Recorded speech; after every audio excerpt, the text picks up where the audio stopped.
Hi everybody, I'm Emily and I have some tips for you if you just recently got the diagnosis of type 1 diabetes.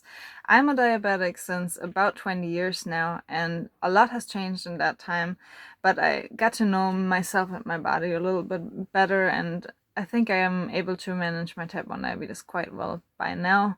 With still some ups and downs, of course, that's just what belongs to a type 1 diabetic life. But I want to share those tips with you so you look a little more optimistic into the future. Everything's possible. People told you that already. You just have to deal with your diabetes and accept it. And that's already the first big important tip I have for you. Accept your type 1 diabetic or the type 1 diabetes of your children. There's nothing you can do about it. There's no reason to ask yourself why you got that disease and why not anybody else got that disease. We don't need to know that. We don't even know that quite yet in the research why that actually happens to you. So accept it, deal with it, and make the best out of it every single day. There's going to be bad days. I know that, where you just feel shitty and you don't want to have the disease anymore. But those days will go over and the next day will come, and then you can really focus on your health again and make sure that you just give your best. And that's enough. The second tip I have for you is to know about diabetes apps, which might help you a lot, really a lot, in your daily diabetes management. Most of the times you know pretty good what's going on in diabetes technology. You know the new things which are coming out, the possibilities you have. You get paid from your health insurance or not, what you can afford yourself. But what a lot of people forget is to check every now and then which new apps are on the market to manage your diabetes. What I heard of just yesterday, and it really amazed me, is this new app where you can make a picture of your meal and it guesses how many carbs are in this meal. So this is one of the biggest problems I have as a type 1 diabetic, to actually guess the right amount of carbs in my meal so I avoid highs or lows after the meal. This app makes it pretty much simpler. You make a picture of your food, it gives you a number. The app is not perfect yet, they're still working on it a lot, but sometimes your own calculations are completely off, and that just gives you an idea if you should inject for a little more, for a little less. So try that out. That app is called Snack. It is spelled SNAQ. Check if it's available in your app store. I love it. I'm actually in the trying phase right now. I think it's 7 days for free, and after that it costs a little bit, but honestly for me it is totally worth it to pay for that, which helps me in every single day of my life. So yeah, check that out. And also be aware that there's way more apps which are coming out all the time. So just Google all couple months best diabetes apps 2023 or something like that, so you're actually staying on track and you know what's out there, and you just try it out, give it a shot and see if it helps your daily life. Don't get stuck in old times. Every person who had type 1 diabetes since a while knows that your body is changing. Sometimes you need more insulin, sometimes you need less insulin. Sometimes there's situations where you just don't understand why your body is reacting a certain way. That happened to me when I was running a lot. I was going for runs up to 1.5 hours at one point. And I noticed that there's a glucose spike after that every single time. Sometimes my sugar went up all the way to 300, sometimes higher. I had ketones in my blood, and I just didn't feel good, obviously. But I wondered why this happened, because usually they say after endurance sports your sugar is dropping. You have to be careful with that. But my sugar was always raising. It's already enough work to keep your blood sugar under control while you're running, while you're exercising. But now I had to make sure it's not raising like crazy. So I wrote those patterns down. I was thinking, what could affect my blood sugar? What could make it actually high? What am I doing different every single time, and how does the sugar end then?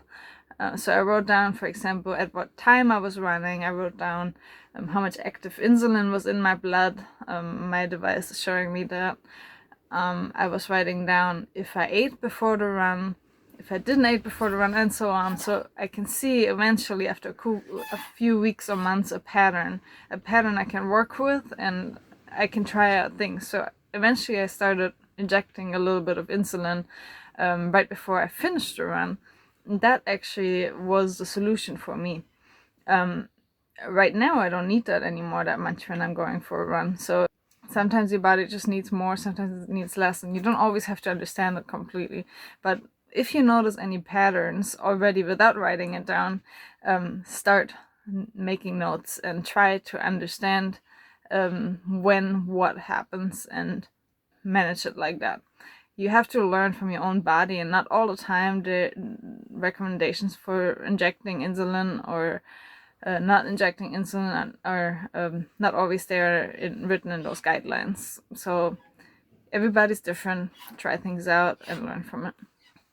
Next tip I have for you is to inject your insulin at the right time.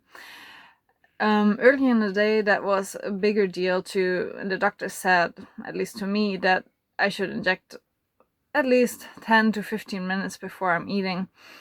So I give the insulin time to actually arrive at the right parts of my body where it can lower the blood glucose spike when I'm eating something.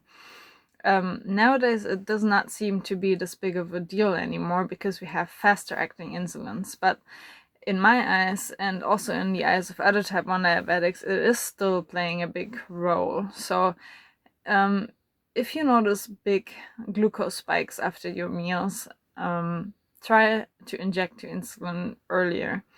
It's again forward thinking and annoying, I know, but you might have lunch every day at 12 o'clock, for example. So you can make a time on your phone, 11:30, and just check your sugar already 30 minutes before that and inject for the meal. Maybe you know already what it is about, what you're gonna have for lunch, and you can make your insulin already work.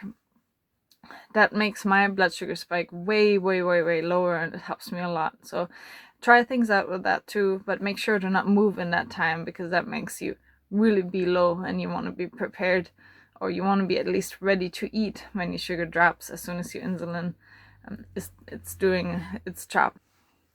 Okay, next tip is to get your family and friends on board with your diabetes.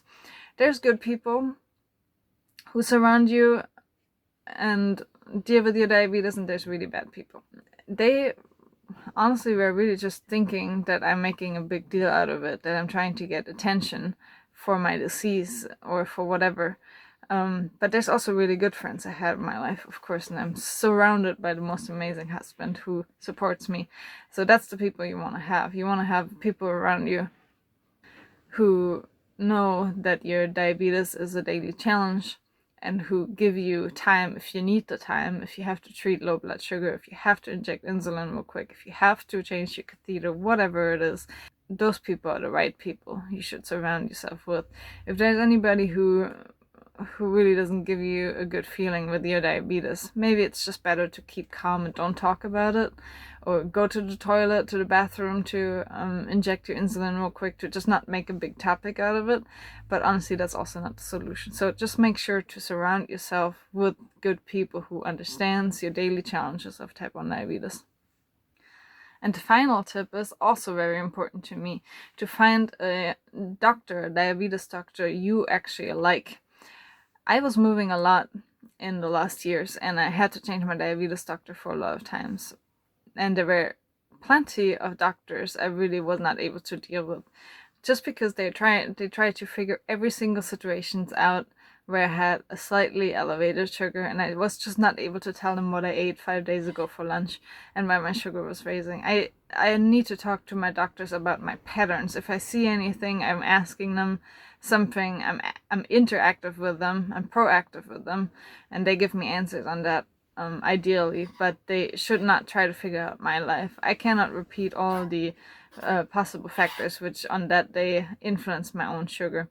In my eyes, I'm the person who knows my diabetes the best, and I'm the one asking the questions. It might seem to be a little harsh, but the deal is, if you have a doctor you just don't feel good at, you should probably try to find a new doctor.